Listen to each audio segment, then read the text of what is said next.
Hello student, कैसे हैं आप सब। होप सो आप सभी लोग बहुत अच्छे होंगे। आप सबों का biology by Sagar sir classes के अंदर बहुत बहुत स्वागत है। आज स्टूडेंट हम लोग बात करेंगे एक नए चैप्टर की, जो कि है हमारा यूनिट का नाम अगर हम बात करें तो उस यूनिट का नाम है रेस्पिरेशन इन प्लांट। अगर हम यूनिट की बात करें तो यूनिट का नाम होगा प्लांट फिजियोलॉजी। ठीक है, प्लांट फिजियोलॉजी। ठीक है क्या, प्लांट फिजियोलॉजी के अंदर बेसिकली अगर हम बात करें तो हमें डिफरेंट टाइप ऑफ 5 हमें चैप्टर्स को पढ़ना है। और इस 5 चैप्टर्स की अगर हम बात करें तो इसके अंदर हम सबसे पहला चैप्टर पढ़ेंगे, वो पढ़ेंगे रेस्पिरेशन इन प्लांट।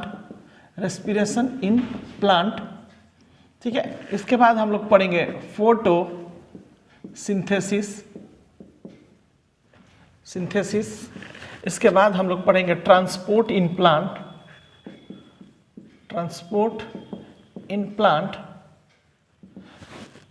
इसके बाद हमें पढ़ना है मिनरल एंड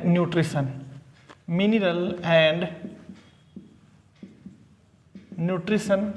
और लास्ट वन इज, इसका नाम है plant growth and development. Plant growth and development, ठीक है क्या। तो इतनी सारी चैप्टर्स हमें इस यूनिट के अंदर पढ़नी है। और साथ ही साथ एक बात बता दें हम कि इस अगर यूनिट की बात करें तो जो पहला चैप्टर हमें पढ़ना है रेस्पिरेशन इन प्लांट पढ़ना है, और इसी को हम लोग जितना पॉसिबल हो सकता है सेशंस के अंदर खत्म करेंगे। ठीक है क्या। स्टूडेंट आइए और आज हम लोग स्टार्ट करते हैं आज प्लांट फिजियोलॉजी का पहला सेशन में रेस्पिरेशन इन प्लांट को। और ट्राई ये करते हैं कि जितना जल्दी हो सके इसको हम लोग ख़त्म करें। ठीक है क्या। तो सबसे पहले हम अगर बात करें इस यूनिट के अंदर के पहले चैप्टर्स की, तो ये है रेस्पिरेशन इन प्लांट। जैसा नाम से भी आप लोगों को समझ में आ रहा है कि रेस्पिरेशन इन प्लांट का मतलब ये हुआ कि प्लांट के अंदर रेस्पिरेशन होना। ठीक है क्या, प्लांट के अंदर रेस्पिरेशन होना। अगर हम हिंदी की बात करें, रेस्पिरेशन मतलब कौन सा चीज़ होता है, तो आप लोग उसको एक बार देख लो रेस्पिरेशन में क्या होता है। बट रेस्पिरेशन अगर हम बात करें सिंपली से इसको समझाने की बात करें कि बेसिकली रेस्पिरेशन होता क्या है, तो बस इसको आम भाषा में कॉमन अगर बात करें हम, तो जैसे हम लोगों ने खाना खाया, ठीक है, खाना खाया, खाना खाने के बाद हम लोग इसको डाइजेस्ट करते हैं। ठीक है, डाइजेस्ट करने के बाद उसका होता क्या है, डाइजेस्ट करने के बाद ये एक्चुअली हमारे बॉडी के अंदर लाइक फ्यूल मटेरियल के तौर पे प्रेजेंट होता है। ठीक है क्या। अब ये जो फ्यूल होता है, यानी एक हमारा जो सिस्टम है और सिस्टम के अंदर एक फ्यूल है, और इसको बर्न आउट करना यानी ऑक्सीजन के प्रेजेंस में जलाना, यही तो है हमारा रेस्पिरेशन। That's it. और इसके थ्रू हमें एनर्जी मिलेगा। समझ में आ रहा। और जब एनर्जी मिलेगा तो क्या करेंगे हम लोग, different type of biological activities को कर पाएंगे। समझ में आ रहा है क्या। हाँ, तो बेसिकली हम ये कहना चाह रहे हैं रेस्पिरेशन प्रोसेस के थ्रू कि रेस्पिरेशन प्रोसेस जो होता है बेसिकली आम भाषा में ऐसे समझ लो कि कोई भी आप लोग के पास व्हीकल्स होगा, व्हीकल्स में कोई ना कोई फ्यूल तो डलवाते होंगे, डीजल, पेट्रोल, सीएनजी जो भी है। अब उसको बेसिकली क्या करते हैं हम लोग, अगर व्हीकल के अंदर डालते हैं तो उसको क्या करते हैं, हम लोग इग्नाइट कराते हैं, ऑक्सीजन के प्रेजेंस में उसको जलाते हैं, और जलाने के बाद हीट एनर्जी जनरेट होता है, और उस हीट एनर्जी को क्या करते हैं हम लोग, मोशन एनर्जी में कन्वर्ट करते हैं, जैसे व्हीकल्स के अंदर होता है। लेकिन अगर बायोलॉजिकल प्रोसेस की बात करें तो बायोलॉजिकल प्रोसेस में सिंपल सा यही फॉर्मेट है, लेकिन हमारे पास जो फ्यूल बनता है वो हमारा क्या होता है, फूड मटेरियल से बनता है। ठीक है, और ये कॉम्प्लेक्स फॉर्म यानी चावल, दाल, रोटी जो भी खाते हैं हम लोग, ठीक है क्या, सब्जी, ठीक है, और जो भी वेज नॉन वेज टाइप का चीज़ें, तो ये जब खाएं तो खाने के बाद डाइजेशन होगा ही होगा। होने के बाद उसके थ्रू ये क्या होता है, हमारे बॉडी के अंदर फ्यूल तैयार होता है। क्लियर हो गया।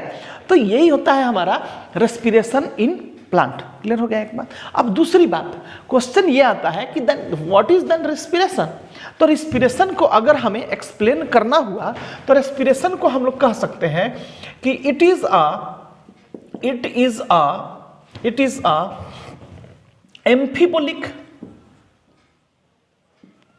amphibolic कॉमा, अगर हम बात करें एम्फीबोलिक देन एक्सर्गोनिक,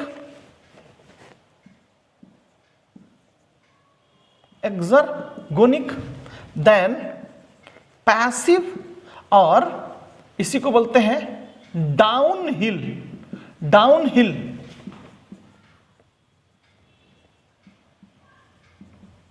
ट्रांसपोर्टेशन प्रोसेस, कॉमा इसी को हम लोग बोलते हैं क्या कि बायोलॉजिकल, इससे आगे की बात करें तो कहेंगे क्या, multi step, then complex process, और क्या होता है,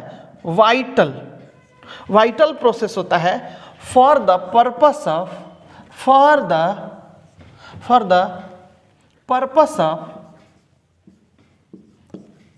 of cellular energy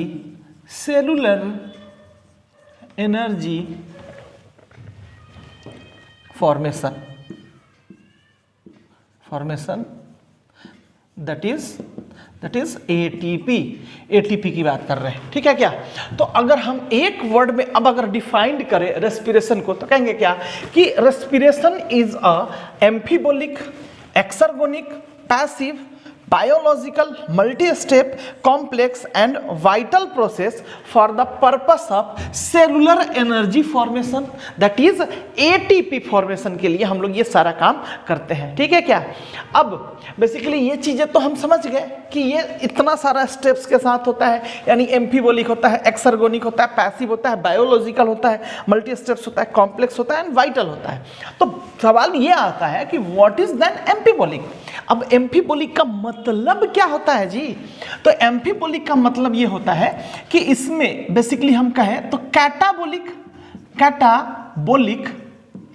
plus anabolic दोनों प्रोसेस होगा, एनाबोलिक दोनों प्रोसेस होगा। समझ में आ रहा है क्या।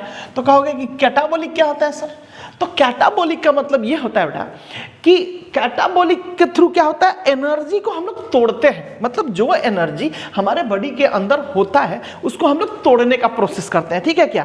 तो ये हो गया हमारा कैटाबोलिक प्रोसेस। लेकिन अगर हम एनाबोलिक की बात करें तो बॉडी के अंदर हमारा जो एनर्जी आया है और जो टूटा है बेसिकली किसी न किसी प्रोसेस के थ्रू तो आया है, अब उस एनर्जी को जोड़ने के प्रोसेस को हम लोग क्या बोलते हैं, एनाबोलिक बोलते हैं। यानी हमारे सेल के पास कोई एक एनर्जी आके स्टोर हुआ, यानी वो कौन सा प्रोसेस हुआ, एनाबोलिक प्रोसेस हुआ। और वही क्या है कि एनर्जी जो सेल ने रखा है, स्टोर हुआ एनर्जी, टूटा, तो उस प्रोसेस को हम लोग क्या बोलेंगे, कैटाबोलिक प्रोसेस बोलेंगे। ये बातें क्लियर हो गई। इससे आगे की बात करें तो हम कहेंगे क्या कि इन एक्सर्गोनिक का मतलब ये होता है एनर्जी रिलीजिंग प्रोसेस। कैसा, एनर्जी रिलीजिंग प्रोसेस, ठीक है, एनर्जी रिलीजिंग प्रोसेस। साथ ही साथ अगर हम बात करें पैसिव ट्रांसपोर्टेशन का, यानी डाउन हिल ट्रांसपोर्टेशन, यानी ऐसा ट्रांसपोर्टेशन जिसको ट्रांसपोर्ट करने के लिए, यानी एक जगह से दूसरे जगह लेके जाने के लिए किसी भी टाइप का एनर्जी का जरूरत नहीं होता है, इसी को हम लोग क्या बोलते हैं, डाउन हिल ट्रांसपोर्टेशन या पैसिव ट्रांसपोर्टेशन बोलते हैं। और साथ ही साथ ये बायोलॉजिकल प्रोसेस है, यानी कि इस रेस्पिरेशन को करना है तो ऑर्गेनिज्म कैसा होना चाहिए, बायोलॉजिकल होना चाहिए, ना कि ई बायोलॉजिकल ऑर्गेनिज्म होना चाहिए। नॉन बायोलॉजिकल ऑर्गेनिज्म के थ्रू नहीं होगा। मतलब ये कहने की है कि द ऑर्गेनिज्म शुड बी क्या, लिविंग होना चाहिए, लिविंग ऑर्गेनिज्म होना चाहिए। और साथ ही साथ मल्टी स्टेप, यानी एक से ज्यादा स्टेप में ये कंप्लीट होता है। साथ ही साथ अगर एक से ज्यादा स्टेप में कंप्लीट होता है ऑब्वियस, तो ये कैसा होगा, कॉम्प्लेक्स प्रोसेस ही होगा। और इसके थ्रू क्या होता है, वाइटलिटी मिलता है, यानी कुछ एक हम लोग वाइटल प्रोसेस को करते हैं, ठीक है क्या, जिसके थ्रू कुछ एक प्रोसेस हम लोग देख पाते हैं, ठीक है कि नहीं। बायोलॉजिकल, जैसे कि हमारे पास एनर्जी आया और एनर्जी के चलते हमने अगर एक्टिविटीज दिखाई, यानी चलने का प्रोसेस किया, यही तो वाइटल प्रोसेस हुआ। और इसी के थ्रू क्या हो रहा है हमारा, क्या चीज का फॉर्मेशन, एटीपी का फॉर्मेशन। यानी एटीपी का ही फॉर्मेशन क्यों हो रहा है, क्योंकि जैसे समझो एटीपी होता क्या है, एटीपी लाइक सेलुलर एनर्जी का करेंसी है, ठीक है क्या। करेंसी मतलब जैसे हम लोग अगर कहा जाए डिस्टेंस मापने के लिए हमारे पास मीटर है, ठीक है क्या। लिक्विड को मापने के लिए हमारे पास लीटर है। लाइकवाइज हमारे सेल के पास जो एनर्जी है उसको हम लोग मेजर करने के लिए एज अ एटीपी यूज करते हैं। क्या चीज करते हैं? एटीपी यूज करते हैं। और इस एटीपी का मतलब होता है एडिनोसिन ट्राइफॉस्फेट, ठीक है क्या। Adenosine triphosphate. और ये बेसिकली एक टाइप का न्यूक्लियोटाइड है। क्या है? न्यूक्लियोटाइड है। क्लियर हुआ बात इतना? तो जल्दी से इसको आप लोग राइट डाउन करोगे, ठीक है।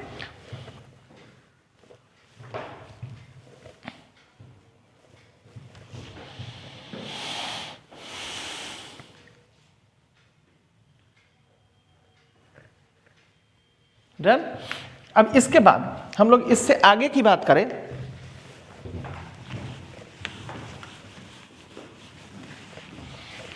अब हम बात कर रहे हैं इस रेस्पिरेशन की। तो रेस्पिरेशन को अगर हमें केमिकली रिप्रेजेंट करना हुआ, कैसा? केमिकली अगर रिप्रेजेंट करना हुआ कि केमिकली इसको कैसे रिप्रेजेंट किया जाए, तो इस प्रोसेस को बेसिकली क्या कहेंगे? हमारे पास है C6H12O6, ठीक है क्या। अब C6H12O6 को अगर हम क्या चीज में? एटीपी में बनाते हैं। क्या चीज में बनाते हैं? एटीपी में। लेकिन एटीपी बेसिकली डायरेक्ट एटीपी मिलेगा नहीं, ठीक है क्या। तो ये टूटेगा का CO2 प्लस H2O साथ में टूटेगा और साथ ही साथ ये तब जाके एटीपी का फॉर्मेशन होगा। क्या है क्या? तो अगर हम बात कर रहे हैं इसके हिसाब से 6CO2 की, तो यहाँ पर 6CO2 प्लस 12H2O और साथ ही साथ यहाँ 38 ATP। कितना? 38 ATP। तो कहोगे कि कहीं कहीं सर 36 भी देखते हैं, तो 36 ATP दोनों हम लिख रहे हैं, यानी कि इतना एनर्जी हमें मिलेगा। 36 या 38 ATP हमें मिलेगा, ठीक है क्या। तो बेसिकली हमने ये जो दिखाया ये हमारा ग्लूकोज है, यानी जो हमने खाया इस ग्लूकोज को किसके प्रेजेंस में? ऑक्सीजन के प्रेजेंस में। किसके प्रेजेंस में? ऑक्सीजन के प्रेजेंस में इसको जलाया, ठीक है। बोला था ना कि फ्यूल को बर्न आउट करेंगे, जलाएंगे, इग्नाइट करेंगे। तो हम लोग जला रहे हैं, जलाने के बाद ये टूटा। तो देखो जैसे व्हीकल हम लोग स्टार्ट करते हैं तो क्या उससे निकलता है कि नहीं धुआं? तो ये बेसिकली यही है हमारा CO2 और इसी के साथ H2O भी निकलता है, यानी एक प्रोसेस है जिसके थ्रू ये दो बाई प्रोडक्ट निकलते हैं। लेकिन इसके अंदर जो सबसे इंपॉर्टेंट चीज है वो ये कि इसके अंदर हम लोगों ने यही चीज बनाना है, 36 या 38 ATP बनाने के लिए यही प्रोसेस करते हैं, ठीक है। जल्दी से लिखोगे। बेसिकली 6H2 है ना जी। हाँ, जब हम इसको बैलेंस करें तो इससे हमें 6H2O ही मिलेगा, ठीक है। हाँ, तो ये इतनी सी बात हुई। अब इसके बाद आगे की अगर हम बात करते हैं तो अगला हमारे पास जो सवाल है वो ये है 36, 38 ATP। क्या चीज की बात करेंगे हम लोग? 36, 38 ATP की बात करेंगे, ठीक है क्या। तो यानी हम इसके थ्रू अब ये जानना चाहेंगे कि 36, 38, चलो ये तो नंबर है, ठीक है क्या, ये तो नंबर है। लेकिन ये क्या है साहब? ये वाला ATP क्या है? What is then ATP? अब ये सवाल आता है कि ATP होता क्या है। तो पहले ये चीज समझ लो कि ये एब्रिविएशन है, ठीक है क्या। किसका एब्रिविएशन है बेटा? मतलब ये एक शॉर्ट फॉर्म में लिखा हुआ है और इसका मतलब होता है एडिनोसिन ट्राइफॉस्फेट, ठीक है क्या। क्या हमने बोला? Adenosine triphosphate. क्लियर हो चुका बात। अब कहोगे कि सर एडिनोसिन ट्राइफॉस्फेट का मतलब क्या होता है? तो देखो इसके अंदर ये चीजें क्लियर है यानी ट्राई का मतलब होता है 3 और फॉस्फेट का मतलब होता है कि फॉस्फेट में क्या है हमारे पास? एक एलिमेंट है, ठीक है क्या। तो ये बेसिकली 3 को फॉस्फेट है, लेकिन किसके साथ अटैच्ड है? एडिनोसिन के साथ अटैच्ड है। समझ में आ रहा है क्या? तो बेसिकली एडिनोसिन की अगर हम बात करें तो कहोगे कि सर एडिनोसिन क्या होता है? तो बेसिकली हम यही कहेंगे कि एडिनोसिन क्या होता है, एक हम कह सकते हैं कि न्यूक्लियो साइड है, ठीक है क्या। तो कहोगे सर अब न्यूक्लियोसाइड क्या है? तो न्यूक्लियोसाइड मतलब ये चीज होता है, ध्यान से देखो, नाइट्रोजिनस बेस होता है, ठीक है क्या। नाइट्रोजिनस बेस होता है और इसी के साथ अगर हमने शुगर मिला दिया तो ये हमारा न्यूक्लियोसाइड बन जाएगा। क्लियर हो गया क्या? तो बेसिकली अब अगर हम बात कर रहे हैं न्यूक्लियोसाइड की, ठीक है क्या, न्यूक्लियोसाइड की, तो देखोगे थोड़ा सा। अब कहोगे कि सर ये नाइट्रोजिनस बेस क्या होता है, तो देखो ये इसको आगे के क्लासेस के अंदर पढ़ना है। 12th क्लासेस में इसको हम लोग बहुत ही इलोबरेटिव वे में पढ़ेंगे, मॉलिक्यूलर बेसिस ऑफ इनहेरिटेंस के अंदर, ठीक है क्या। जेनेटिक्स का एक चैप्टर है और उसके अंदर बहुत सारा चीज़ हम लोग पढ़ेंगे, लेकिन थोड़ा सा ग्लांसली इसको हम समझा देते हैं। और समझाते ये है कि बेसिकली जो एडिनोसिन जो है ये एक्चुअली नाइट्रोजिनस बेस है, और नाइट्रोजिनस बेस दो टाइप का होता है, ठीक है क्या। नाइट्रोजिनस बेस दो टाइप होता है, और एक को बोलते हैं हम लोग प्यूरिन, ठीक है क्या। एक को हम लोग प्यूरिन बोलते हैं, प्यूरिन बोलते हैं, और दूसरे को बोलते हैं पायरीमिडीन, ठीक है क्या। और दूसरे को पायरीमिडीन बोलते हैं। अब प्यूरिन की बात करें तो प्यूरिन फिर से ये दो टाइप का होता है, और पायरीमिडीन की बात करें तो पायरीमिडीन फिर से ये तीन टाइप का होता है, ठीक है क्या। तो इसी का एक टाइप, इस प्यूरिन का ही एक टाइप जो होता है, यानी दो टाइप हुआ, दो टाइप में जो पहला हुआ, थोड़ा ध्यान से देखोगे, जो पहला हुआ हमारा, ठीक है, पहला हुआ, इसको हम लोग बोलते हैं एडिनिन। क्या होता है? एडिनिन। ध्यान से देखना, इसको हम लोग एडिनिन बोल रहे हैं, ठीक है। और दूसरे की अगर हम बात करें तो इसको हम लोग बोल रहे हैं गुआनिन, गुआनिन, ठीक है। एडिनिन एंड दूसरा गुआनिन, और इसी एडिनिन गुआनिन में से एक को, यानी इसको हम लोग यूज कर रहे हैं, ठीक है क्या। आगे बताएंगे कि क्यों हम लोग सिर्फ इसी को यूज कर रहे हैं, ठीक है। तो ये अभी बस इतना सा समझ लो, बहुत ज्यादा चीजें अगर हम यहाँ पे एक्सप्लोर करने लगे तो तुम्हें बहुत ज्यादा कंफ्यूजन होगा। बस इतनी सी समझ लो बात, जो बेसिक चीजें थी, ये न्यूक्लियोसाइड था। Basically nucleoside nitrogenous base plus sugar से मिलकर बना था, और ये दो टाइप का प्यूरिन प्लस पायरीमिडीन होता है, और ये तीन टाइप का होता है, ये दो टाइप का होता है, इसमें एडिनिन गुआनिन होता है। अगर हम इसकी बात करें तो ये जो तीन टाइप है, डिफरेंट टाइप इसका, इसमें है हमारा साइटोसिन, थाइमिन एंड यूरेसिल, ठीक है क्या। यही तीन अलग अलग टाइप इसका होता है। क्लियर हो गया? तो चलो इससे आगे की अब बात करते हैं। अब तो कहोगे कि सर हम एडिनोसिन बनाएंगे कैसे, तो अब देखो ये एडिनिन हुआ ना बेटा, ध्यान देना। अगर इसी एडिनिन के साथ, ध्यान से देखोगे, अब एडिनिन, अब एटीपी बनाने का प्रोसेस कर रहे हैं, एडिनिन के साथ अगर हमारे को शुगर अटैच कर रहे हैं तो कहोगे कि कैसा शुगर सर, तो ये जो शुगर होगा इसको बोलते हैं पेंटोज शुगर। कैसा? पेंटोज, पेंटोज शुगर को अगर अटैच्ड करोगे, ठीक है क्या, तो ये एडिनिन प्लस शुगर के साथ ये क्या बन जाएगा? एडिनोसिन बन जाएगा। क्या बन जाएगा? एडिनोसिन बन गया। क्या है? क्लियर हुआ क्या? देख रहे हो, एडिनिन प्लस शुगर, ये क्या बन गया हमारा? एडिनोसिन। क्या बना हमारा? एडिनोसिन। क्लियर हुआ? चलो अब इससे आगे की हम बात करें, आगे की बात करें तो अब एडिनोसिन हम लोगों ने बना लिया, ठीक है। इसी एडिनोसिन को अगर हम अब अगर फॉस्फेट के साथ अगर अटैच करते हैं, ठीक है क्या, किसके साथ अटैच करते हैं? फॉस्फेट के साथ अटैच करते हैं, ठीक है। अब इसके साथ फॉस्फेट लगेगा, कितना फॉस्फेट लगा है? एक फॉस्फेट लगा है, ठीक है क्या, एक फॉस्फेट लगा, तो ये बन जाएगा AMP, यानी ये बना हमारा एडिनोसिन, ये हमारा बना एडिनोसिन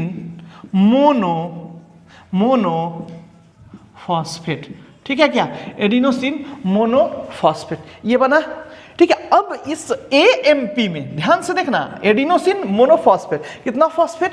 एक फॉस्फेट, ठीक है। एडिनोसिन मोनोफॉस्फेट में फिर से अगर हम एक, ठीक है क्या, फिर से अगर एक हम फॉस्फेट को अटैच कर देते हैं, कितना? फॉस्फेट को अटैच कर देते हैं, इसके साथ जोड़ देते हैं, तो मोनोफॉस्फेट था, अब एक और जुड़ गया तो क्या हो जाएगा? डाइफॉस्फेट, यानी ADP। क्या बना ये? ADP, यानी adenosine, adenosine, adenosine diphosphate. Clear हुआ? तो ये चीज, इतना चीज हमें सीखे, ठीक है। अब इसके बाद जो अगला चीज हमें जानना है ये है कि ये ATP है, ठीक है, ये ADP है, ठीक है। इस ADP के साथ फिर से एक हम अगर फॉस्फेट अटैच करते हैं, फिर से एक फॉस्फेट अगर अटैच करते हैं हम, तो डाई था, यहाँ पे पहला एक, इसके बाद 2, अभी फिर से ADP यानी यही वाला, इसके साथ फिर से एक फॉस्फेट हमने अगर अटैच कर दिया तो इसको बोलते हैं हम लोग ATP। बेसिकली जो चीज़ हमें दिखा था यानी 36, 38 ATP, याद है लास्ट में हमें 36, 38 ATP मिला था, और यही से कहा था कि भाई व्हाट इज देन ATP, तो यही है हमारा ATP। ठीक है, तो ये ADP के साथ एक फॉस्फेट अटैच हुआ और ये बना ATP यानी एडिनोसिन ट्राई फॉस्फेट। क्लियर हो गया क्या? तो ये हुआ हमारा एडिनोसिन ट्राई फॉस्फेट। क्लियर है? जल्दी से लिखोगे इसको। इतना हुआ। इसके बाद हमारे को अगला सवाल है कि ATP को खोजा किसने था? ठीक है क्या? तो देखोगे ATP को जो खोजे थे यानी डिस्कवर जो किए थे, डिस्कवरी किसके द्वारा किया गया था ATP का? लोहमैन के द्वारा। किसके द्वारा? लोहमैन के द्वारा किया गया था। ठीक है क्या? ये लोहमैन थे। क्लियर हो गया?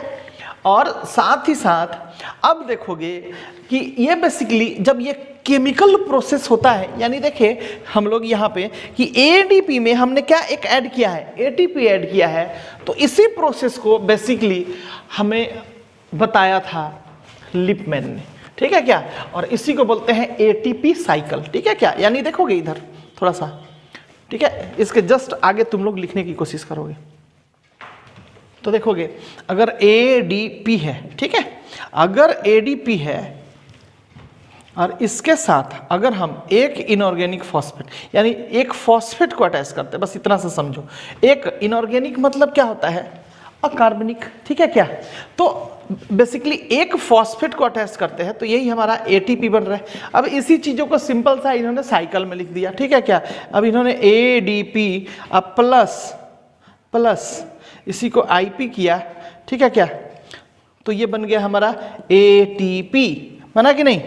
और इसी को फिर से अगर हमें तोड़ना हुआ तो ATP को हमें तोड़ना है तो ADP प्लस IP टूटा, ये ATP टूटा तो ADP प्लस IP में टूटेगा। ठीक है क्या? तो ये इसी को बोलते हैं हम लोग ATP साइकिल। क्लियर हो गया? और इस ATP साइकिल को किसने खोजा था भाई? ATP साइकिल को डिस्कवर किए थे, हाँ लिखूं, कहाँ लिखूं, यहां पे लिखते हैं ATP साइकिल डिस्कवर्ड बाय देखोगे लिपमैन। ठीक है क्या? लिपमैन ने खोजा था। ठीक है, इसको लोहमैन ने और इसको लिपमैन ने। जल्दी से लिखोगे। डन। अब इसके बाद अब हम बात करते हैं इससे आगे की। तो देखोगे इधर ये ATP है। ठीक है क्या? यानी इसके अंदर अगर हम बात करें एडिनोसिन, ठीक है क्या? एडिनोसिन पता है ना कैसे बना था? एडिनोसिन यानी एडिनिन प्लस शुगर कौन सा? पेंटोज वाला, पेंटोज शुगर। ठीक है, अब ये एडिनोसिन बना और इसके साथ एक फॉस्फेट लगा।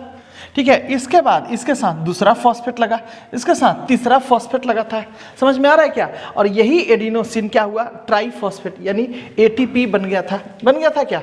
अब देखो इसके पास 3 अलग अलग बॉन्ड है ना?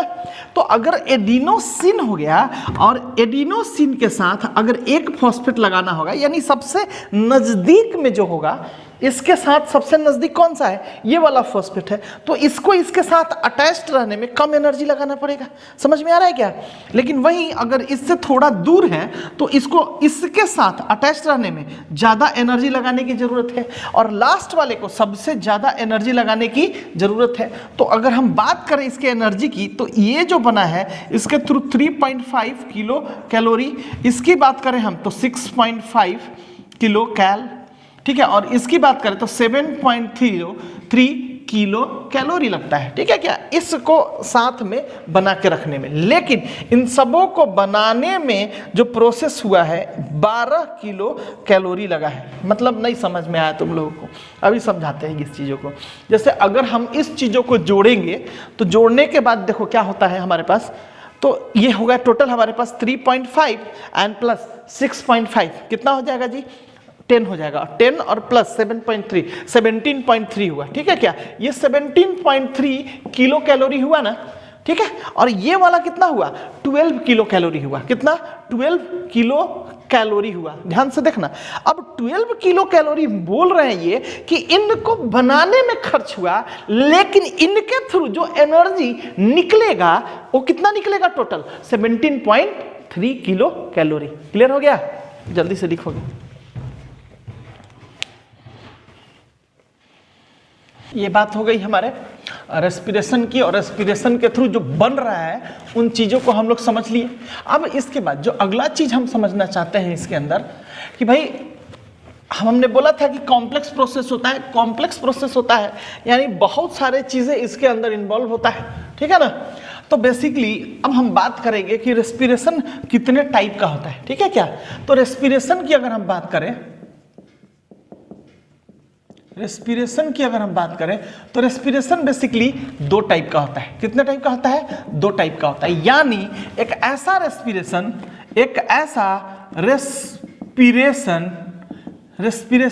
जिसमें क्या चीज इन्वॉल्व हो, ऑक्सीजन इन्वॉल्व हो। समझ में आ रहा है क्या। और इस प्रोसेस को हम लोग बोलते हैं एयरोबिक रेस्पिरेशन, इसको बोलते हैं हम लोग एयरोबिक रेस्पिरेशन। और दूसरा रेस्पिरेशन ऐसा होता है, यानी एक ऐसा रेस्पिरेशन जिस रेस्पिरेशन में नो ऑक्सीजन इन्वॉल्व, ठीक है क्या। तो इस टाइप का जो रेस्पिरेशन होता है, इस टाइप के रेस्पिरेशन को बोलते हैं हम लोग एरोबिक रेस्पिरेशन, ठीक है क्या, एरोबिक रेस्पिरेशन हम लोग बोलते हैं। क्लियर हो चुका। यानी रेस्पिरेशन कितने टाइप का, 2 टाइप। कितना टाइप हुआ बेटा, 2 type of respiration. 2 type of respiration की बात करें तो पहला जो हमारा हुआ एक ऐसा रेस्पिरेशन जिसमें क्या है, रेस्पिरेशन में ऑक्सीजन इन्वॉल्व हो रहा है, ठीक है क्या, ऑक्सीजन इन्वॉल्व हो रहा है, इसको बोलते हैं एरोबिक रेस्पिरेशन। और एक ऐसा रेस्पिरेशन जिसमें ऑक्सीजन इन्वॉल्व नहीं हो रहा है, इसको हम लोग बोलते हैं एनएरोबिक रेस्पिरेशन। क्लियर हो गया इतना बात, जल्दी से लिखोगे। तो ये तो रेस्पिरेशन का जो पार्ट हुआ ऑन द बेसिस ऑफ क्या, ऑक्सीजन के इन्वॉल्वमेंट पे हुआ, ठीक है। सो जो अभी हमने बात किया कि रेस्पिरेशन जो हमारा 2 टाइप का होता है, वो respiration basically presence and absence of oxygen के बेसिस पे हुआ।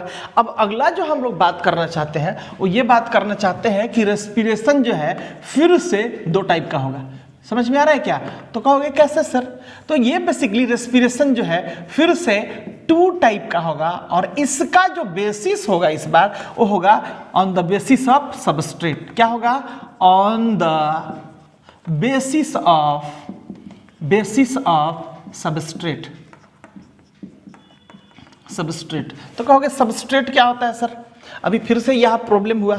यानी देखो इधर सबस्ट्रेट का मतलब थोड़ा सा आज समझ लेते हैं इसको। सबस्ट्रेट के थ्रू क्या बनता है, प्रोडक्ट बनता है। जैसे ऐसे समझो, तुम लोग डेली तुम लोग खाना खाते होगे, तो खाने में हमें क्या मिलता है, रोटी चावल दाल सब्जी, यही ना खाते हो। और नॉन वेज जो भी चीज़ें, तो बेसिकली जो हमें ये हमने खाना खाया, ठीक है क्या, ये रोटी सब्जी खाया, दाल खाया, चावल खाया, ये लाइक सबस्ट्रेट हुए हमारे, क्या हुए, सबस्ट्रेट। और इसके थ्रू हमें एज अ प्रोडक्ट क्या मिलता है, एटीपी मिलता है। तो यहाँ पे हमारे लिए प्रोडक्ट क्या हुआ, एटीपी हुआ। समझ में आ रहा है। अच्छा नहीं समझे, अभी समझाते, एक और समझो प्रोसेस को। जैसे मान लो कि तुम लोग बनाना चाहते हो दही, कर्ड, ठीक है। कर्ड अगर बनानी है हमें, ध्यान से देखना, कर्ड अगर हमें बनाना है, ठीक है, तो कर्ड के लिए हमारे पास रॉ मटेरियल क्या होना चाहिए, ऑब्वियस तुम लोग खुद ही जानते हो, ठीक है क्या। इसके लिए हमारे पास रॉ मटेरियल यानी हमारे को सबस्ट्रेट क्या चाहिए, मिल्क चाहिए, और मिल्क के थ्रू क्या बनता है, कर्ड बनता है ना जी। कि और कोई प्रोसेस है जिससे हम कर्ड बना सकते, नहीं बना सकते हैं। तो ये जानकारी होता है हमें कि हमें एज अ ये प्रोडक्ट हुआ हमारा, ये हमारा सबस्ट्रेट हुआ। तो कभी भी किसी भी लोगों को ये जानकारी रहता है, जैसे तुम ही से बोले कि हमें दही बनाना है, तो तुम क्या बोलोगे, क्या लेना होगा, ऑब्वियस दूध लेना होगा, मिल्क लेना होगा, ठीक है ना। ठीक वैसे ही हमें ये चीज जानकारी होना चाहिए कि हमें चाहिए क्या, और इसके लिए हमारे पास रॉ मटेरियल क्या चाहिए। यानी ये जो एज अ मिल्क हुआ, रॉ मटेरियल, रॉ प्रोडक्ट जो हुआ हमारा सबस्ट्रेट कहलाता है, और इसके थ्रू जो हमें डिजायर्ड एलिमेंट चाहिए, डिजायर्ड जो चीज चाहिए, उसको हम लोग बोलते हैं product.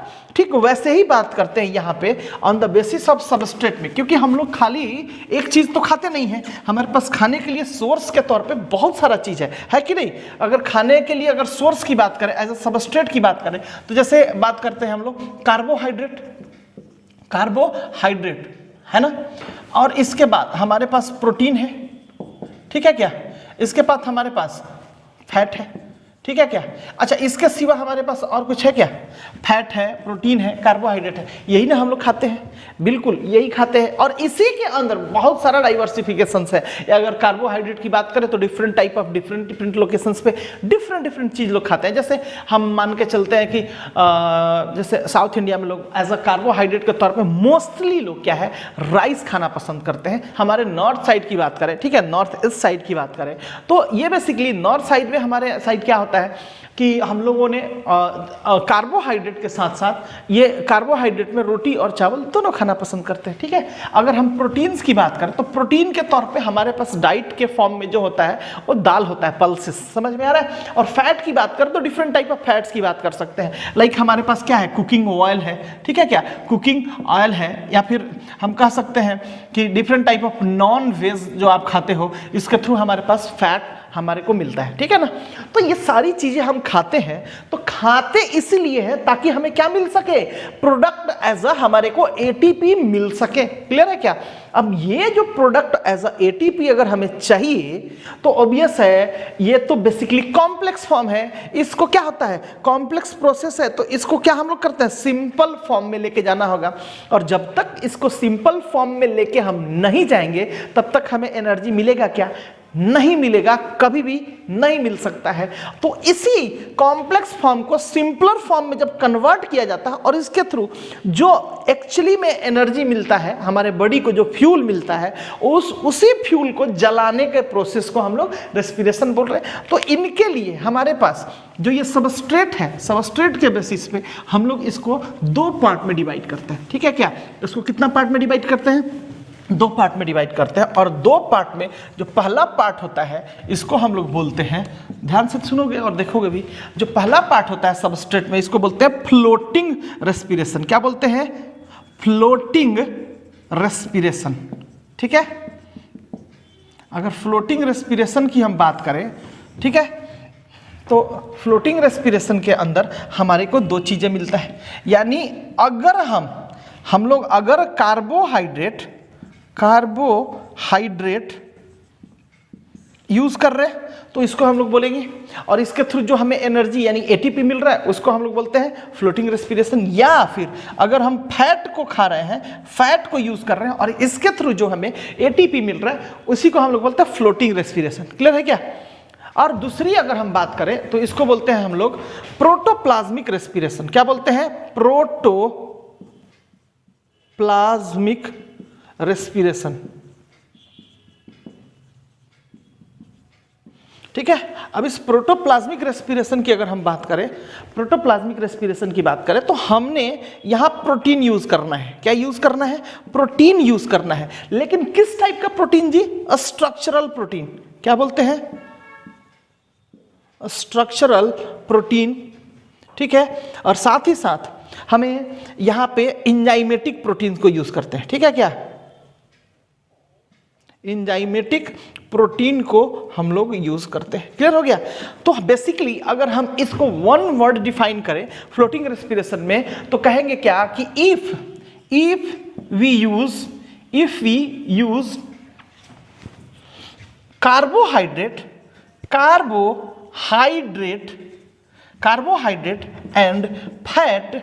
and fat as a substrate, then it is called floating respiration. Floating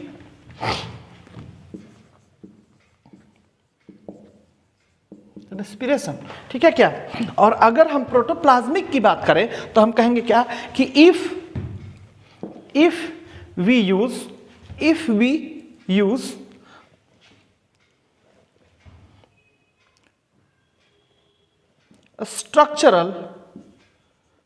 structural and enzymatic protein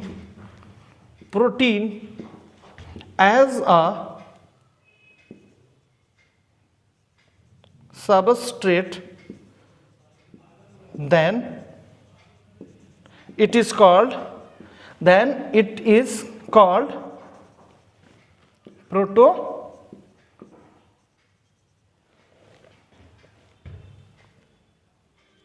protoplasmic respiration. Clear हो गया क्या।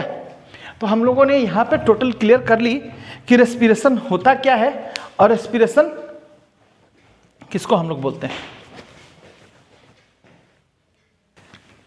अब थोड़ी ध्यान देने वाली बात है,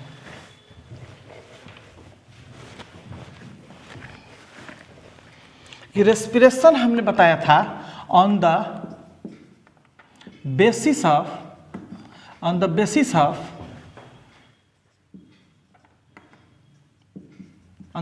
ऑफ सबस्ट्रेट। कितने टाइप का बेटा, 2 टाइप, ठीक है क्या। इसमें पहला जो हमारा टाइप था वो ये हम बता रहे थे कि ये होता है हमारा फ्लोटिंग रेस्पिरेशन।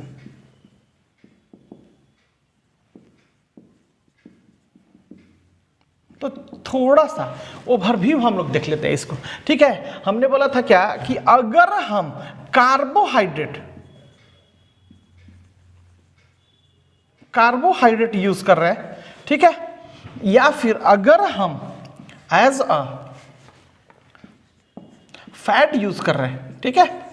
तो पहले ये चीज समझो कि कार्बोहाइड्रेट को हम लोग क्या होता है कि छोटा छोटा प्रोसेस होता है, इसके अंदर हम लोग को तोड़ना होता है। यानी अगर कार्बोहाइड्रेट को हमें तोड़ना होगा तो कार्बोहाइड्रेट सबसे पहले क्या चीज होगा, ग्लूकोज के फॉर्म में आएगा, ठीक है क्या। ग्लूकोज के फॉर्म में आया तो इस ग्लूकोज को तोड़ने के लिए हमारे पास एक प्रोसेस होता है जिसको हम लोग बोलते हैं ग्लाइकोलिसिस प्रोसेस या ग्लाइकोलाइसिस प्रोसेस, ठीक है क्या। अब ग्लाइकोलाइसिस प्रोसेस में क्या होता है, ग्लूकोज टूटता है और पायरुविक एसिड में कन्वर्ट होता है, ठीक है क्या। और पायरुविक एसिड से फिर ये आगे के प्रोसेस के लिए जाता है तो इसके थ्रू बनता है एसिटाइल कोए। समझ में आ रहा है क्या, एसिटाइल कोए बनता है और एसिटाइल कोए के बाद ये CO2 प्लस H2O निकलता है, ठीक है क्या। CO2 प्लस H2O निकलता है, ठीक है। इस क्लासेस को ध्यान दोगे क्योंकि आगे लास्ट में हम इसी चीज़ों को बताएंगे कि देखो CO2 और H2O कैसे निकलता है, ठीक है क्या। और इस प्रोसेस को कंप्लीट करने के लिए हमने एक ग्लाइकोलिसिस को यूज़ किया। दूसरा जो प्रोसेस होता है इसको बोलते हैं लिंक रिएक्शन, ठीक है क्या।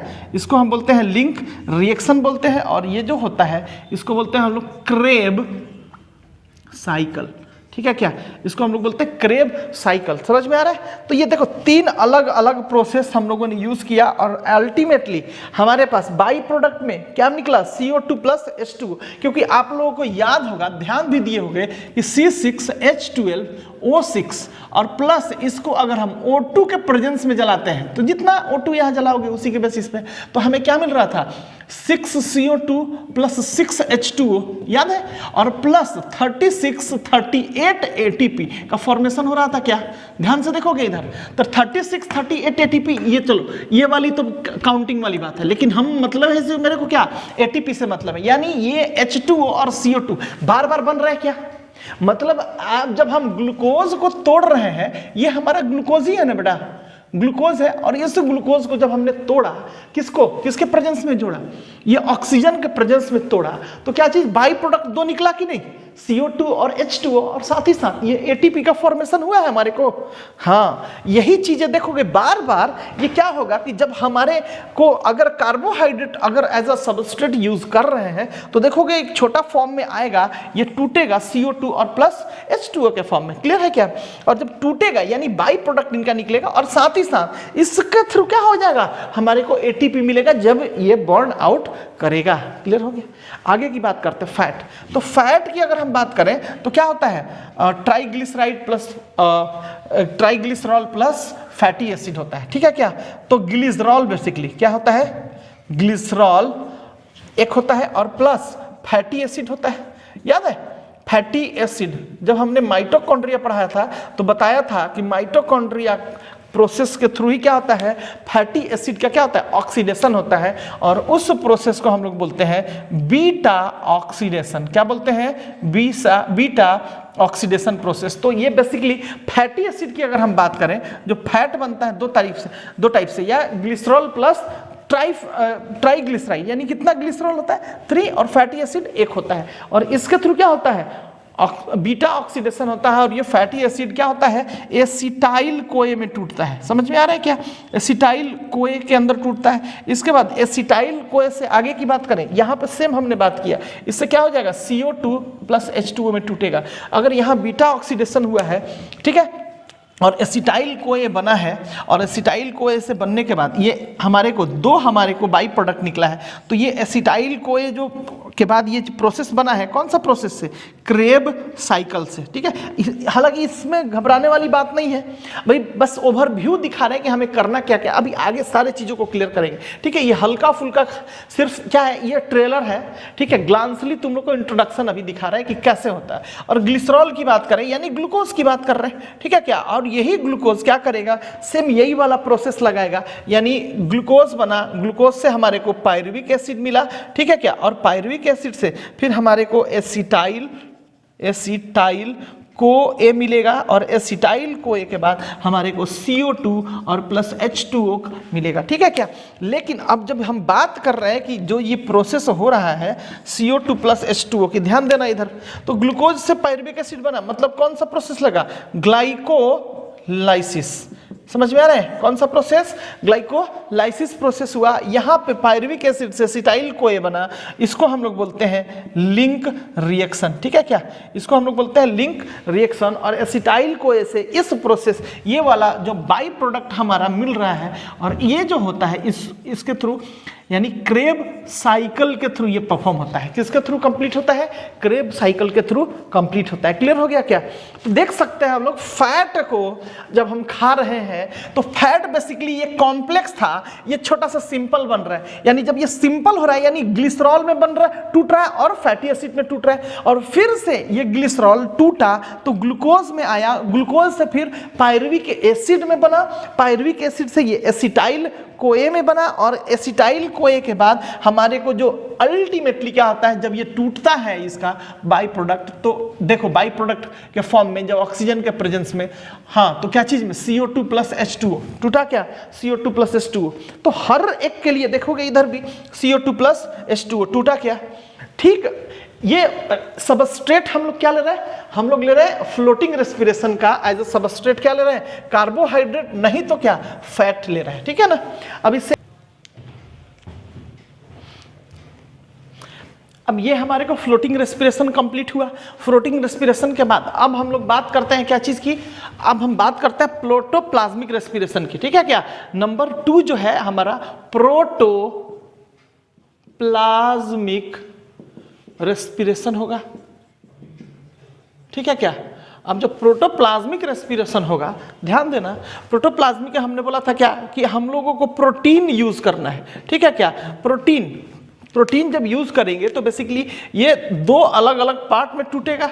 ठीक है, एक प्रोसेस के थ्रू क्या होगा, ग्लाइकोलिसिस या ग्लाइकोलाइसिस प्रोसेस होगा, और दूसरे के थ्रू क्या हो जाएगा, ये क्रेब साइकिल के थ्रू ये प्रोसेस टूटेगा, यानी कॉम्प्लेक्स फॉर्म से सिंपल फॉर्म में आएगा। तो हम लोग जानते हैं ग्लाइकोलिसिस में क्या होता है, ग्लूकोज हमारा क्या चीज में टूट रहा है, पायरुविक एसिड के अंदर। पायरुविक एसिड से हमारे को एसिटाइल को ए बनेगा, ठीक है। और एसिटाइल को ऐसे हमारे को क्या मिल जाएगा, ये हमारे को CO2 प्लस H2O मिलेगा, याद है, CO2 प्लस H2O हमारे को मिल रहा है। और यहाँ पे क्रेब्स साइकिल की बात करें तो क्रेब्स साइकिल के बाद हमारे को क्या मिल रहा है, CO2 प्लस H2O। तो अब ध्यान देने वाली बात है एक चीज, यहाँ देखोगे लास्ट अल्टीमेट प्रोडक्ट क्या मेरे को मिल रहा है, CO2 H2O by product, CO2 H2O by product. और यहां देख रहे हो H2O इधर भी मिल रहा है और CO2 इधर भी मिल रहा है। साथ ही साथ अगर इसकी बात करें तो CO2 प्लस H2O मिल रहा है। मतलब ये कि तुम कोई भी चीज खाओ, अल्टीमेटली जब हमारे पास एनर्जी बनता है तो बनने के बाद इनका बाई प्रोडक्ट क्या होता है, हमारे को CO2 प्लस H2O ही मिलता है। क्लियर हो गया। और साथ में हमें जो चाहिए होगा एनर्जी ATP के फॉर्म में, वही। ठीक है, जल्दी से लिखोगे इसको, हो गया। तो इस तरीके से हम लोगों ने इसके ओवरव्यू को समझा। ठीक है, क्या कि ग्लाइकोलिसिस एक प्रोसेस होता है, लिंक रिएक्शन एक प्रोसेस होता है, ठीक है, क्रेब्स साइकिल एक प्रोसेस होता है। ठीक है, क्या इसमें भी देखो glycolysis, link reaction, Krebs cycle, beta oxidation हो रहा है। तो ये तो ऑक्सीडेशन हो रहा है, यानी ऑक्सीजन के प्रेजेंस में इनको तोड़ा जा रहा है, बस ये प्रोसेस हो रहा है। लेकिन इन एक्चुअल ये क्या प्रोसेस हो रहा है, क्रेब्स साइकिल प्रोसेस हो रहा है। यहां भी देखोगे ग्लाइकोलिसिस प्रोसेस हुआ, जिसमें ये क्या बन गया हमारे को, ये ग्लाइकोलिसिस प्रोसेस के थ्रू ये हमारे को ये पायरुविक एसिड बना और इसके बाद एसिटाइल को है, देन CO2 प्लस H2O। ठीक है, क्या यानी इसके अंदर भी पायरुविक एसिड से ये एसिटाइल कोए बना तो लिंक रिएक्शन ही हुआ और एसिटाइल कोए से इसके बाद क्रेब साइकिल ही हुआ। और ये देख रहे हो डायरेक्ट क्रेब साइकिल इसके थ्रू टूट टूट के हो रहा है। मतलब ये समझ में आ रहा है कि ये जो ग्लाइकोलिसिस प्रोसेस है, या फिर हम बात कर रहे हैं लिंक रिएक्शन प्रोसेस का, या फिर बात कर रहे हैं क्रेब साइकिल प्रोसेस का, ये सब क्या चीज कराने के लिए रिस्पॉन्सिबल है, रेस्पिरेशन कराने के लिए रिस्पॉन्सिबल है। और ये डिफरेंट टाइप ऑफ प्रोसेस है जिसमें क्या होता है, ATP का फॉर्मेशन होगा सिंपलर से कॉम्प्लेक्स से सिंपलर फॉर्म में। ठीक है ना। हाँ, इससे आगे की बात करें हम, अगला एक प्रोसेस आता है जिसको हम लोग बोलते हैं फॉस्फोराइलेशन। ठीक है, क्या नाम से पता चल रहा है,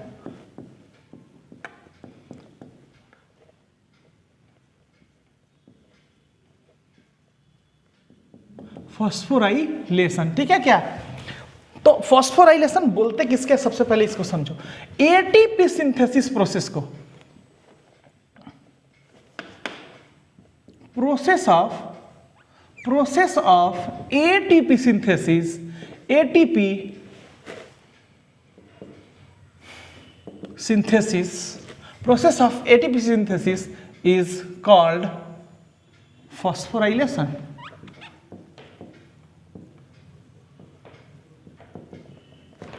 ठीक है, तो जल्दी से लिखोगे इसको, phosphorylation, process of ATP synthesis is called phosphorylation. Clear हो गया। हाँ, तो ये बनता कैसे है, ध्यान से देखना। हमने बताया था कि जो शुरू से शुरुआत हुआ था, हमने बोला था कि एडेनिन प्लस इसके साथ शुगर लगा था पेंटोज। ठीक है, पेंटोज। ठीक है, और इसके बाद एडिनोसिन बना था, एडिनोसिन।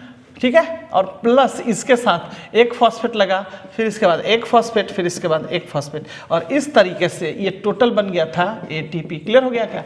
तो अल्टीमेटली हम लोग एक्चुअली इसके ट्रांजैक्शन फेज को हम लोग रिप्रेजेंट करते हैं। ट्रांजैक्शन फेज का मतलब क्या होता है, कोई अगर क्वेश्चन करे कि what is the transaction phase of ATP formation, तो देखोगे ADP और प्लस इसके साथ एक फॉस्फेट अगर लगा देंगे तो क्या बन जाएगा, ATP बन जाएगा। इसी को हम लोग बोलते हैं ATP फॉर्मेशन या ट्रांजैक्शनल ATP फॉर्मेशन, क्योंकि ये ट्रांजिट है। ठीक है, क्या अगर ATP में से एक निकाल दोगे, एक इनऑर्गेनिक फॉस्फेट निकाल दोगे बेसिकली, तो ये क्या चीज में बदल जाएगा, ATP में। और ADP में अगर फिर से एक इनऑर्गेनिक फॉस्फेट हमने ऐड कर दिया तो ये क्या बन जाएगा, ATP बन जाएगा। क्लियर हो गया ना।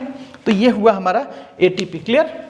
चलो अब बात करते हैं इससे आगे की कि भाई ये जो फॉस्फोराइलेशन है कितने टाइप का होता है। तो बात करें अगर हम फॉस्फोराइलेशन का, तो फॉस्फोराइलेशन दो टाइप का होता है। ठीक है, क्या अगर दो टाइप के फॉस्फोराइलेशन की अगर हम बात करते हैं तो पहला जो फॉस्फोराइलेशन होता है इसको बोलते हैं substrate level phosphorylation.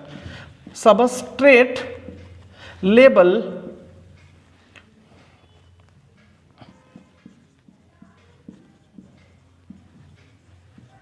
Phosphorylation. Clear है क्या? और दूसरा जो होते हैं चेन लेवल फॉस्फोराइलेशन। क्लियर है क्या? देखोगे तो दूसरा हुआ हमारा चेन लेवल फॉस्फोराइलेशन। क्लियर है? अब देखो दूसरी बात, अगर सबस्ट्रेट लेवल फॉस्फोराइलेशन की अगर हम कर रहे हैं तो इसके अंदर क्या होता है कि energy for ATP formation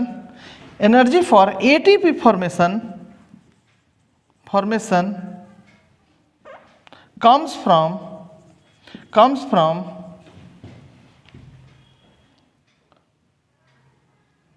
production of या formation of प्रोडक्ट। देखोगे इधर, जैसे ये अगर कोई एक सबस्ट्रेट है, ठीक है, इस सबस्ट्रेट से प्रोडक्ट बना तो इसके थ्रू कुछ एक एनर्जी रिलीज होगा। समझ में आ रहा है? और जो ये एनर्जी रिलीज होगा, इसी एनर्जी को हम लोग कंजर्व कर लेंगे, उसको कैप्चर कर लेंगे और इसी के थ्रू क्या बन जाएगा, ये एटीपी बनेगा। तो इस प्रोसेस को हम लोग बोलते हैं सबस्ट्रेट लेवल फॉस्फोराइलेशन। यानी energy for ATP formation comes from formation of product. समझ में आ रहा है क्या? सबस्ट्रेट से प्रोडक्ट बनने गया, कुछ एक एनर्जी रिलीज हुआ, उसी के थ्रू, उस एनर्जी के थ्रू हमने क्या किया, एटीपी बना लिया। ठीक है, तो ये हुआ हमारा सबस्ट्रेट लेवल फॉस्फोराइलेशन। और दूसरी बात अगर हम करें चेन लेवल फॉस्फोराइलेशन का, तो फिर से चेन लेवल फॉस्फोराइलेशन जो होता है दो टाइप का होता है। ठीक है क्या? अगर हम बात करें चेन लेवल फॉस्फोराइलेशन की, तो इसके अंदर बस इतना सा समझ लो। देखो चेन लेवल यानी क्या होता है, चेनिंग प्रोसेस होता है। समझ रहे हो? जैसे ये अगर कोई है, इसके थ्रू एक अटैच्ड हुआ, फिर दूसरा अटैच्ड हुआ, फिर तीसरा अटैच्ड हुआ और ये चौथा, तो ये क्या हुआ, एक चेन में है। ठीक है क्या? ये कंटिन्यूअस प्रोसेस होता है। यानी इसके लिए क्या होता है कि movement of electrons, continuous movement of electrons के थ्रू क्या हो रहा है, एनर्जी यानी एटीपी का फॉर्मेशन होता है। यानी ATP formed due to continuous movement of electron। ठीक है, ATP formed due to continuous movement of electron through which energy comes, और यही से एनर्जी आता है। ठीक है क्या? अगर हम इसकी बात करें चेन लेवल फॉस्फोराइलेशन की, तो चेन लेवल फॉस्फोराइलेशन फिर से दो टाइप का होता है। ठीक है क्या? इसको बोलते हैं, पहला को चेन लेवल फॉस्फोराइलेशन में इसको बोलते हैं ऑक्सीडेटिव फॉस्फोराइलेशन। पहला होता है ऑक्सीडेटिव फॉस्फोराइलेशन,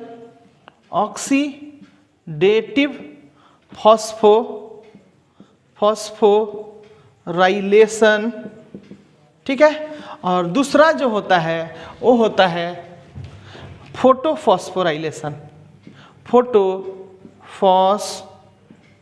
फॉस्फोराइलेशन। क्लियर हुआ क्या? इसको बोलते हैं हम लोग ऑक्सीडेटिव फॉस्फोराइलेशन, दूसरा फोटोफॉस्फोराइलेशन। क्लियर हुआ? ऑक्सीडेटिव फॉस्फोराइलेशन में क्या होता है कि एनर्जी जो होता है, इसकी अगर हम बात करें तो इसको हम कहेंगे क्या कि energy for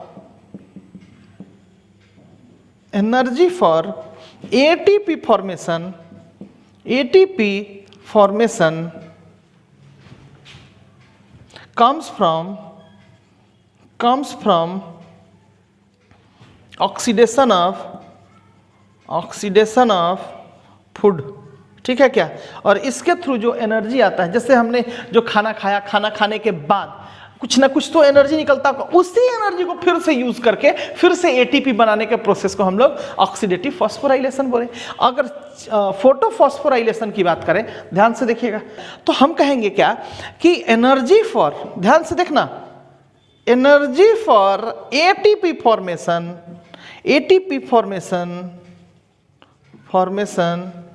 comes from photo का मतलब क्या होता है, light energy, comes from light energy.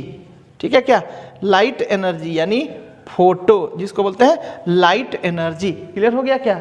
तो इस तरीके से हम लोग फॉस्फोराइलेशन को समझे।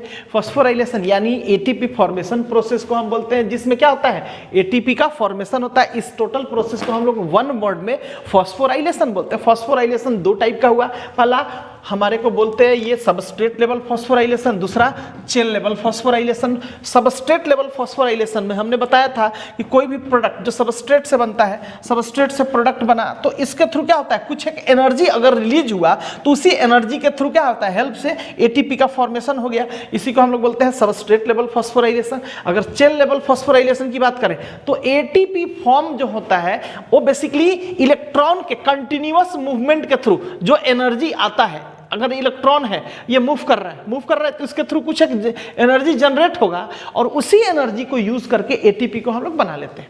और ठीक है, अब आगे की बात करें, चेन लेवल फॉस्फोराइलेशन फिर से दो टाइप का होता है, ठीक है क्या? तो ये होता है हमारा फर्स्ट, ये होता है हमारा सेकंड। इसको बोलते हैं ऑक्सीडेटिव फॉस्फोराइलेशन, यानी energy for ATP formation comes from किसके, ऑक्सीडेशन ऑफ फूड, यानी जब हम खाना खाएं और उसको तोड़ने के बाद जो एनर्जी रिलीज हुआ उसी के थ्रू हमने क्या किया, एटीपी बनाया। और दूसरा फोटोफॉस्फोराइलेशन होता है, यानी energy for ATP formation comes from light energy. लिखोगे? नेक्स्ट हम लोग बात करते हैं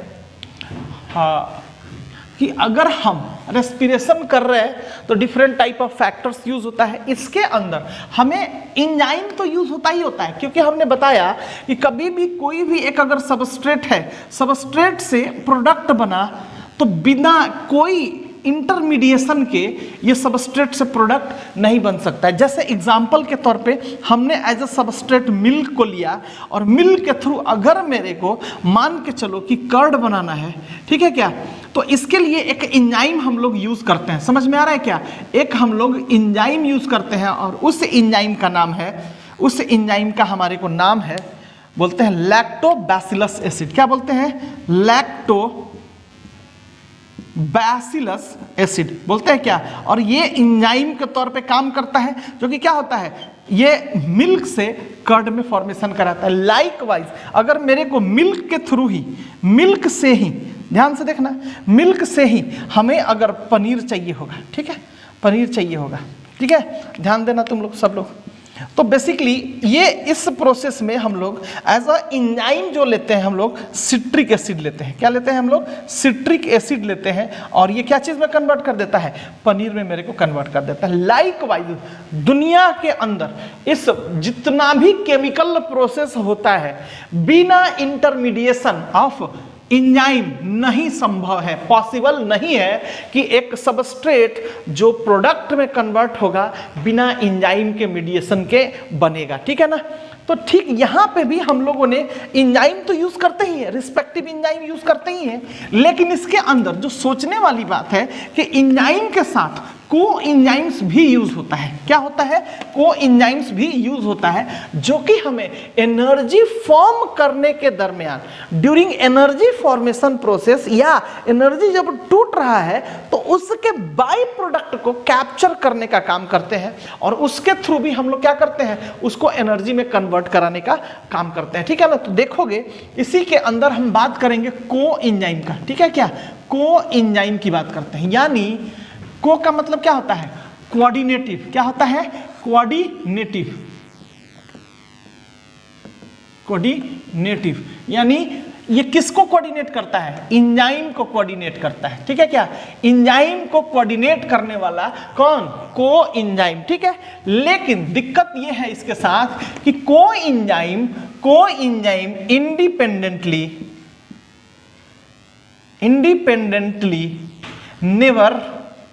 नेवर वर्क। मतलब अगर हम सोचें कि पहले इसके एंजाइम की जगह पे एंजाइम को हटा दो और को एंजाइम को यूज कर लो डायरेक्ट, और इसके थ्रू सबस्ट्रेट से प्रोडक्ट बना लो, ये पॉसिबल नहीं है। यानी सबस्ट्रेट से मेरा अगर प्रोडक्ट बनेगा, ध्यान से देखना और सुनना भी बहुत अच्छे तरीके से, ये बहुत बड़ा इंपॉर्टेंट टॉपिक है, बहुत इंपॉर्टेंट लाइन है, ठीक है, कि सबस्ट्रेट से प्रोडक्ट बनेगा, इसके लिए हमें इंटरमीडिएशन प्रोसेस में एंजाइम हमें लेना होगा। और एंजाइम को एक्टिवेट करने वाला, इसको हेल्प करने वाला, इसको कौन होता है? कोएंजाइम। ठीक है क्या? कोएंजाइम होता है। ध्यान रखना इस बातों को। तो इसी कोएंजाइम की बात कर रहे हैं हम लोग कि कोएंजाइम जो होता है बेसिकली हमें दो टाइप का होता है। ठीक है क्या? कितने टाइप का होता है? दो टाइप का होता है। दो टाइप का होता है। और अगर हम बात करें दो टाइप की, तो इसमें जो पहला हम लोग यूज़ करते हैं, हम लोग रेस्पिरेशन प्रोसेस में, इसमें हम लोग यूज़ करते हैं पहला NAD को। ठीक है क्या? पहला हम लोग NAD को यूज़ करते हैं और दूसरा यूज़ करते हैं हम लोग NADP को। ठीक है क्या? और दूसरा हम लोग यूज़ करते हैं NADP को। ठीक है? NADP को ध्यान से देखना। अब ये जो NAD है, इसको हम लोग जो बोलते हैं पहला, इसको कोएंजाइम फर्स्ट बोलते हैं। ठीक है? क्लियर हो गया? तो इसकी अगर हम बात करें तो इसको हम लोग बोलते हैं कोएंजाइम सेकेंड। क्लियर हो गया?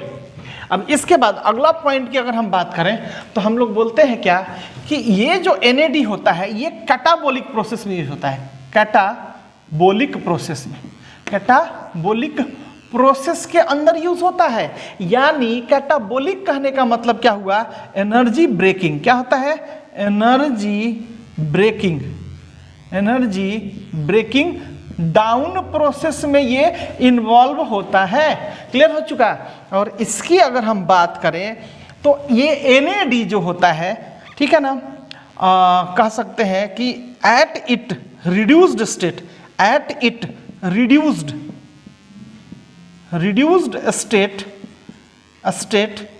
it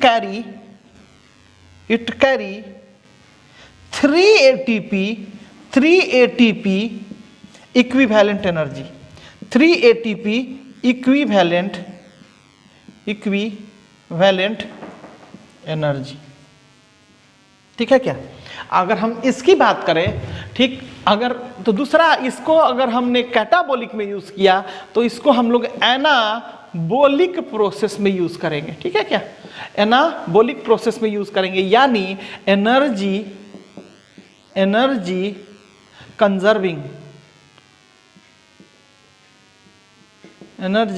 कंजर्विंग प्रोसेस में। ठीक है? और तीसरा ये भी at it reduced state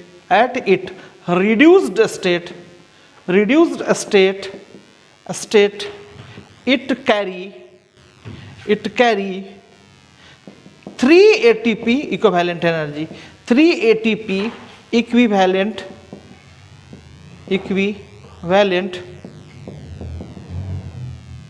energy. ठीक है क्या?